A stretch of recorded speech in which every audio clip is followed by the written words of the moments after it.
আরজিকর কাণ্ড ঘিরে হতাশ গোটা দেশের মানুষ। সম্প্রতি আরজিকর কাণ্ডে সিবিআই চার্জশিট জমা দিতে না পারায় জামিন পেয়ে গিয়েছেন আরজিকরের প্রাক্তন অধ্যক্ষ সন্দীপ ঘোষ এবং টালা থানার প্রাক্তন ওসি অভিজিৎ মণ্ডল।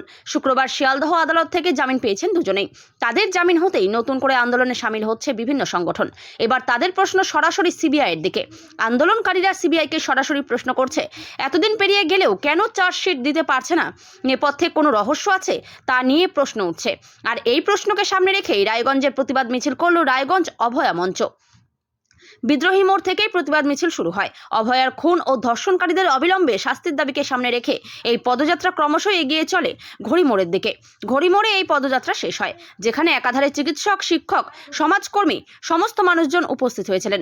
প্রতিবাদীরা বলেন, সিবিআই বলেছিল এই ঘটনাটি একটি বৃহত্তর ষড়যন্ত্র, সুতরাং একজনের পক্ষে এই ধরনের ঘটনা ঘটানো সম্ভব নয়। বাকি অন্যরা কারা? কেন সিবিআই তাদের সামনে আনতে পারছেন না তা নিয়ে প্রশ্ন তোলা হয়। এদিন মিছিলে উপস্থিত চিকিৎসক দেবব্রত রায়, বিদ্যুৎ বন্দ্যোপাধ্যায় কি বললেন শুনবো। এবং ডেজিগনেশনটা যদি বলেন। আমি বিদ্যুৎ বন্দ্যোপাধ্যায়, রায়গঞ্জ মেডিকেল কলেজের চিকিৎসক শিক্ষক। বলছি, আজকে অভয়ার বিচারের জন্য আবার যে মিছিল, এর কারণটা কি? আবার মিছিল নয়, আমরা রাস্তাতেই আছি, মিছিল চলছে। কিন্তু সুপ্রিম কোর্টের বিচারে যেটা বলছে, যেটা অলরেডি চার্জশিট দিয়েছে এবং একজনকে দোষী সাব্যস্ত করেছে, সেটা সিবিআইও একই কথা বলছে। গতকাল যে খবরটা প্রকাশিত হয়েছে তার পরিপ্রেক্ষিতে আজকে আপনারা এখানে আবার জমায়েত হয়েছে। এটা ছিল একটি প্রাতিষ্ঠানিক খুন এবং ষড়যন্ত্র।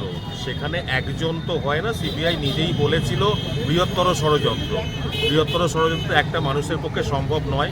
সিবিআই কি করেছে না করেছে সবই আমাদের চোখে আছে, জনগণের চোখে আছে। সিবিআইকে কাজটা করতে হবে।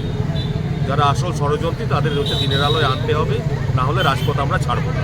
একটা সময় আমরা দেখেছিলাম মাননীয় মুখ্যমন্ত্রী সিবিআইকে বলেছিলেন যে কেন্দ্র শাসিত একটা প্রতিনিধি দল কেন্দ্রের পরিচালনা করে, আবার তিনি সিবিআইয়ের উপরে দায়িত্ব দিলেন। তাহলে কি আপনার মনে হচ্ছে না কোথাও একটা ফাঁক থেকে যাচ্ছে? একটা জিনিস দেখুন, যারা আছে তারা কি বলেন এবং আজকের কথা কালকে পাল্টে দেন, তাদের নিয়ে আমি মন্তব্য করতে রাজি নই। একটি কথাই বলতে চাই, যতদিন না অভয়া এবং অভয়াদের বিচার পাচ্ছি আমরা রাস্তায় থাকব এবং এই যে অভয়া মঞ্চ এর হচ্ছে আন্দোলন বিক্ষোভ চলতে থাকবে। আজকে কতদূর পর্যন্ত মিছিল আছে? আজকে এখান থেকে ঘড়িমোড় পর্যন্ত আমরা যাব, সেখানে একটি সভা করে আজকের কর্মসূচি শেষ হবে। নাম এবং ডেজিগনেশনটা ডাক্তার দেবব্রত রায়।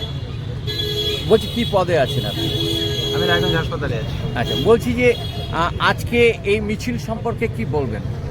আজকের এই মিছিল হচ্ছে অভয়া মঞ্চের একটা মিছিল, যেখানে আমরা সাধারণ জনগণকে সঙ্গে নিয়ে পথে হাঁটি।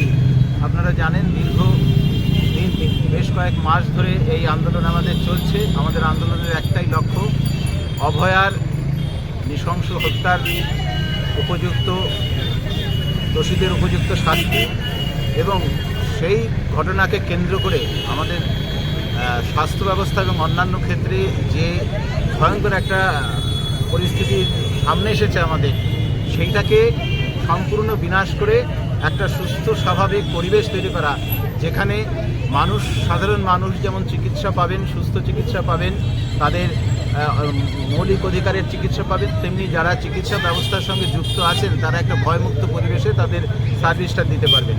সেই লক্ষ্যে আমাদের আজকের মিছিল। এবং আপনারা জানেন, একের পর এক ঘটনা ঘটেছে এবং সবচেয়ে যেটা আমরা আশাহত, যে এতদিন অপেক্ষা করার পরেও একটা সভ্য সমাজে একটা যারা অভিযুক্ত তাদের বিরুদ্ধে চার্জশিট দিতে পারে না একটা এজেন্সি।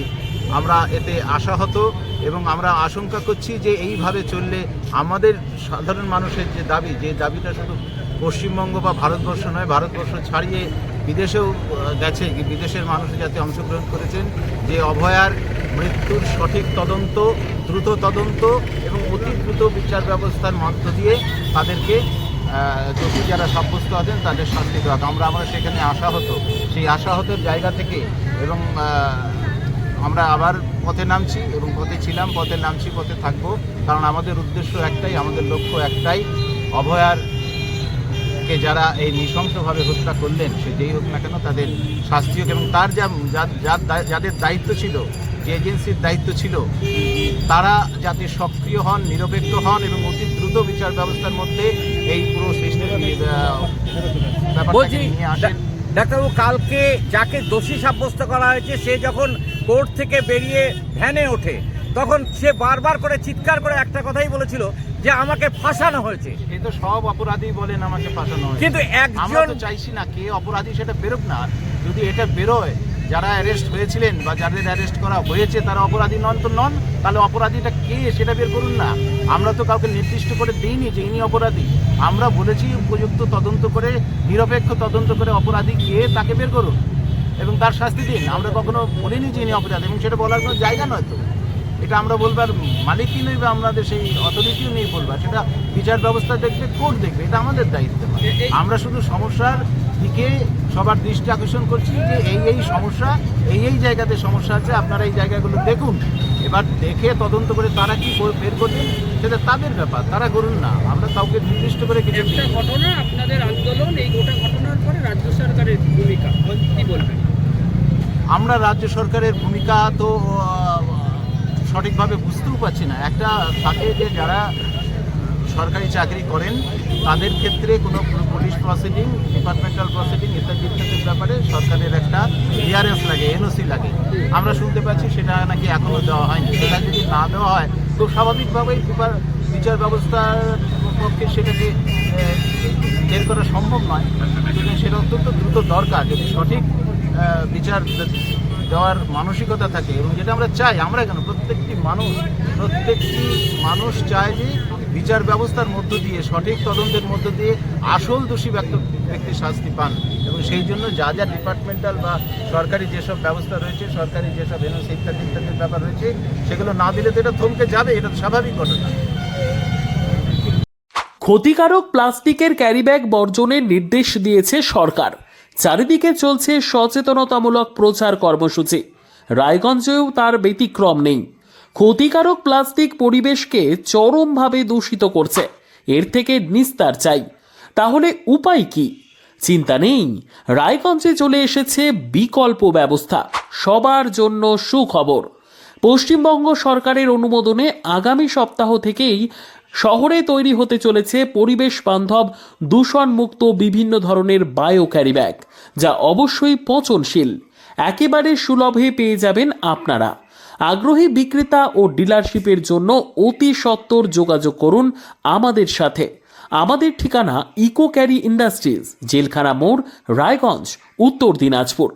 আমাদের মোবাইল নম্বর 7001178352 অথবা 9434171272 অথবা 8250161082 অথবা 9800217806।